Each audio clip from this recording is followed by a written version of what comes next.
A lot of people are afraid that AI will make much of our individual human capital obsolete. Is that a reasonable fear? It is reasonable, but at the same time, this fear has been ever present. Let me go to the extreme. The agricultural revolution. Imagine that you have all humans in the world being hunters and gatherers, and you were super good at it. And then somebody invents agriculture, and we're like, oh no, but what are we gonna do? I mean, either you learn and adapt, or you can continue doing what you're doing. But people say, well, no, I mean, it makes sense to migrate to that new technology, adopt it, and humans are incredibly adaptable. I am Pablo Peña. I'm an associate instructional professor at the University of Chicago in the Department of Economics. As we wade deeper into the age of AI, it's increasingly hard not to feel, well, vulnerable as it outperforms many human skills. At the end of the day, what kind of work might be left for us mere mortals? And when I talk to doomsayers, I show them a graph that displays the unemployment rate in the US from 1870 to the present. Now, in that period, we've had the mechanization of agriculture, the boom of manufacturing, and then the bust of manufacturing in the US, the rise of services, and so on. Those are massive changes. And what do you see when you look at the unemployment rate in the US? Nothing. Yes, there are ups and downs, but it's pretty much as flat as a pancake. People are scared, and yes, some people are displaced, but people are very adaptable. Pablo Peña's article examining the enduring power of human capital in the age of AI appears in the December edition of Finance and Development magazine. Peña sat down with journalist Rhoda Metcalfe to talk about his own human-driven research into why we should not be so pessimistic. Artificial intelligence has become so powerful. It's hard not to imagine it one day taking over our most complicated jobs, even solving the problems that exist in our societies. Can we expect that of AI?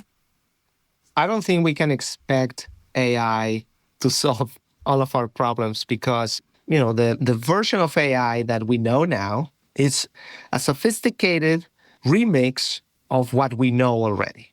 Right. Although it can be used to generate new knowledge, the areas of human life where that is true, I don't think are large in the following sense. I like to think of social problems such as gang violence in Chicago or gang violence in Mexico. I was born and raised in Mexico, so to me that's a big problem. If you ask ChatGPT, hey, how do we solve the problem of gang violence in Mexico? Mm-hmm. You're going to get stuff that is kind of obvious references to studies, theories, and whatnot. What we humans do is pose questions and do stuff in the real world to try to answer them. Like we go out there and try to observe what the problem is, collect data that doesn't exist already in the internet, right. Come up with theories based on what we observed. Mm-hmm. Maybe if we're lucky, we get funding, we produce a study, and then that study can then become part of the stock of knowledge of humanity. And once it is there somewhere as knowledge, then AI, LLMs, these models can go and fetch it and, spread the word and tell you, hey, maybe you should try something like this. But when that study is not done, the LLM is going to be limited. It's just going to be looking back and say, well, I haven't seen any study dealing with this, but I saw one in Liberia and another in Colombia. What pushes us to create those new studies is curiosity. It's kind of this passion that is human. It's not just algorithmically determined. We want to solve a problem because we care about it. Right. That motivates you, and using curiosity, observation, and so on, you conduct studies that AI is not going to conduct. And then that becomes eventually information that AI can actually leverage, but not the other way around. So a lot of it has to do with the fact that we ask questions, and AI isn't going to ask those questions of itself. Correct. And it's not only the asking, it's also the doing things in the real world. If I could ask AI, hey, conduct this study in, say, Mexico or in the south side of Chicago and go and visit families and, talk to teachers, talk to kids that are, 12 years old about to join a gang and tell them this. AI is not going to do that. Right. Who's going to do it? Humans, and humans who care, humans who have curiosity. Right. In your article, you talk about the information paradox. Can you explain what that is? Sometimes when talking to economists, it helps a lot to use concepts that they know well, particularly financial markets. And in financial markets, there are two concepts that are important. One is the efficient market hypothesis, postulated by Eugene Fama, that said prices in financial markets incorporate all the information available, and that's why you cannot beat the market. It's like this idea that you cannot find a $20 bill on the sidewalk because if it were there, somebody else would have picked it up. Right. But then that notion was complemented by Sanford Grossman and Joe Stiglitz with the information paradox that pretty much says, if all the information is already embedded in prices, then I do not have an incentive to gather information and analyze it because it's already there. I'm not going to gain anything, right? I cannot beat the market. Why do any kind of research? So if nobody's gathering and analyzing information, what is the information embedded in prices? Like Right. this, you cannot have it both ways. If it's all there, it's because somebody's producing it.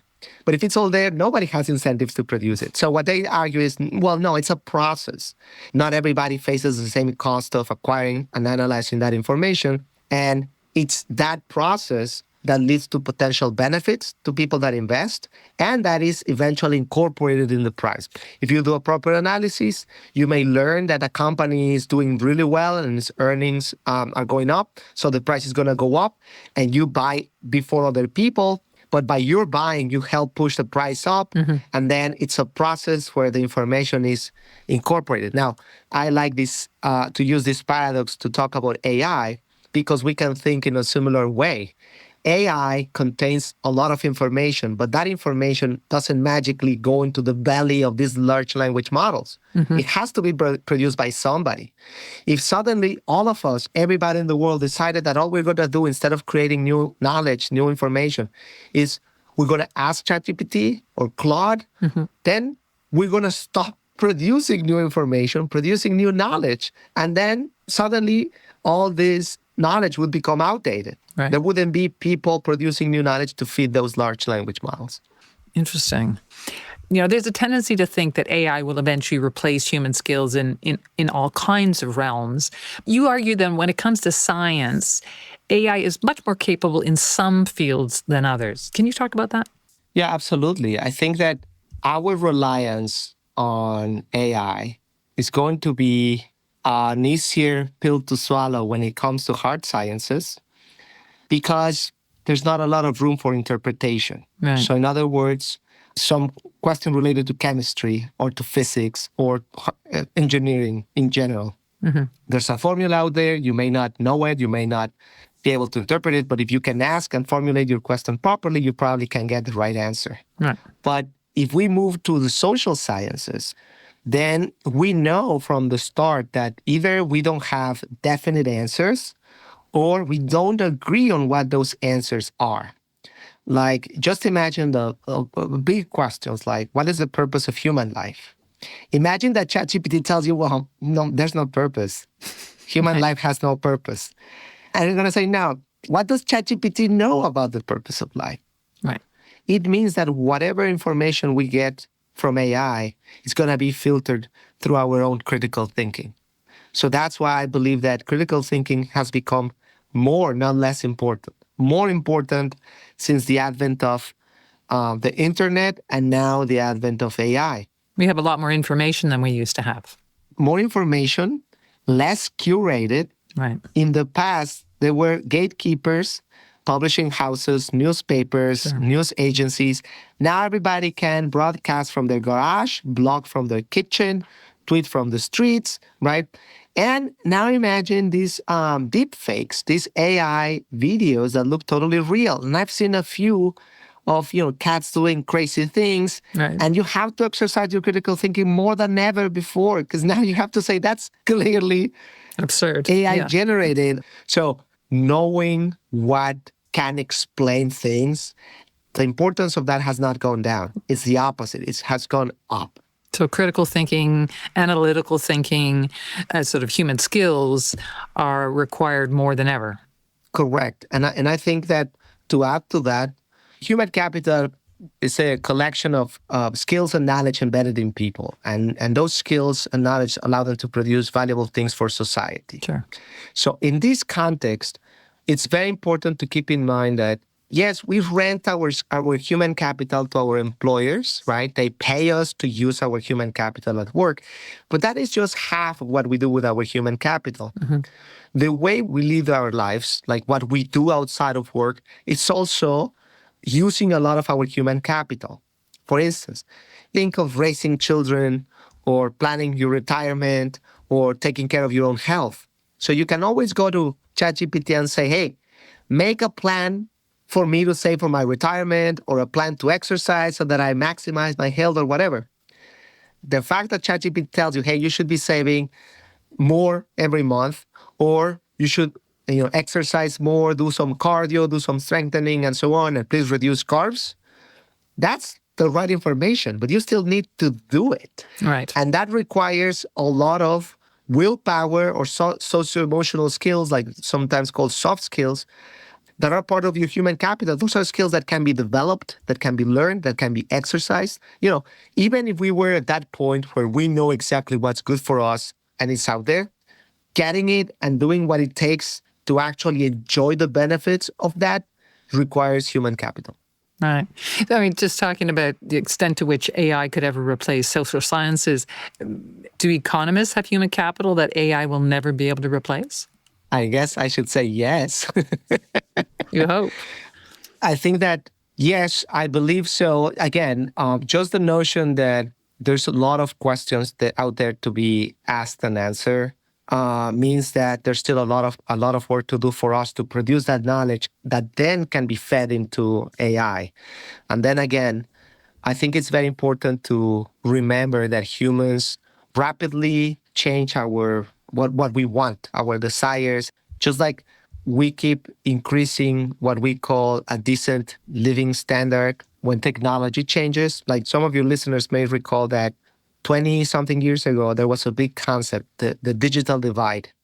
A lot of people are reaping off the benefits of the internet and so on, but 2 billion people or 3 billion or whatever are not, they're left out. And then suddenly, smartphones became incredibly cheap. Right. Now, nobody talks about the digital divide. 20 years ago, it was like, oh my, what are we going to do? How do we fix it? Now it's like, how do we fix this issue of echo chambers in internet? Like when everybody's on their phone too much. Exactly. So we move the goalpost like all the time. So I think when we say AI is going to help us solve our problems, well, we're going to keep pushing those problems and we're going to have the goalpost farther away. And it's a complement of our skills. I don't see it as, well, are we going to rely on AI and then just like, take a nap while it does everything? No, we're going to use it like we've used other technologies in the past. Probably AI is going to be adopted in many jobs, but we're going to create new sectors and jobs, just like we did in the last 200-300 years. Sectors of the economy that are hugely important today were unimaginable 100 years ago. Well, even less. Exactly, even less. I just try to picture my great-great-great-grandparents, try to explain to them what it means to be a software developer. And now software developers are being kind of displaced to some extent with AI. But that talent, those resources are going to go to other sectors that we cannot think of right now. And because of that myopia, we feel threatened and we don't like the uncertainty and we're nervous. And I think it's fine to be nervous.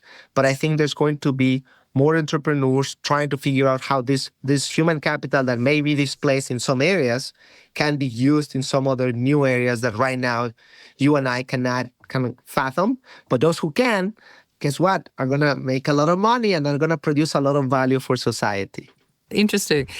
You're an educator. How do we prepare the younger generations so they have the human capital they need to navigate the era of AI and to thrive in it? The first step, I think, is to demystify it and not say, hey, do not use AI. Quite the opposite. I say, please use AI. But I also want you to feel the joy of learning, the feeling of mastery, of gaining mastery at something. That's why we learn to play music. I mean, if we only care about the outcome, why not just buy CDs of, the masters? Instead, we were saying, hey, I'm going to try hard, spend a lot of time trying to learn to play the guitar or the piano or the whatever, because we like the feeling of getting better at something. We like the feeling of learning and understanding and so on. So first, acknowledge that it feels good. So don't just say, hey, why would I learn it if I can get the result from somewhere else? So that's one. Number two, curiosity. Don't you want to know why that is the answer? And I think that links to critical thinking. You want to know why that is the answer in case one time you get the wrong answer. This is all about a journey where you can, use this kind of technology to create new ideas, but they're going to complement whatever you know. So you're going to be able to ask better questions and go even further if you know something. Now we don't need to memorize things. Since we have Google, why memorize anything, right? Yeah. Now they can ask ChatGPT or some other large language model to do it. Right. So that puts the burden on me of what is it exactly that I'm teaching? Calculus? No, this is an economics class. So I have to focus on actually the things that matter. Today I gave a midterm exam. Yesterday, a student came to see me and showed me how Claude, the large language model, reproduced some of my questions because I gave them practice questions. And she told me, without any apology or anything, she said, I fed your old questions to Claude and asked it to produce more questions like it to practice. And I was like, that's a great use. They're not cheating. She's not cheating. She wants to learn. Right. And she's telling ChatGPT, in this case, Claude, give me more of this so that I can practice. And I think that's an example.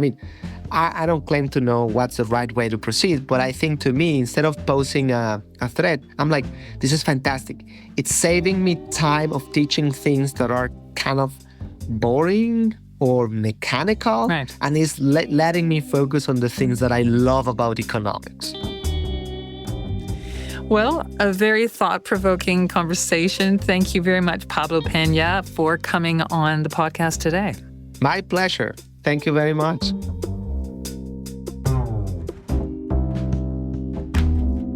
That was Pablo Peña, Associate Instructional Professor in the Economics Department at the University of Chicago. He was speaking with Rhoda Metcalfe.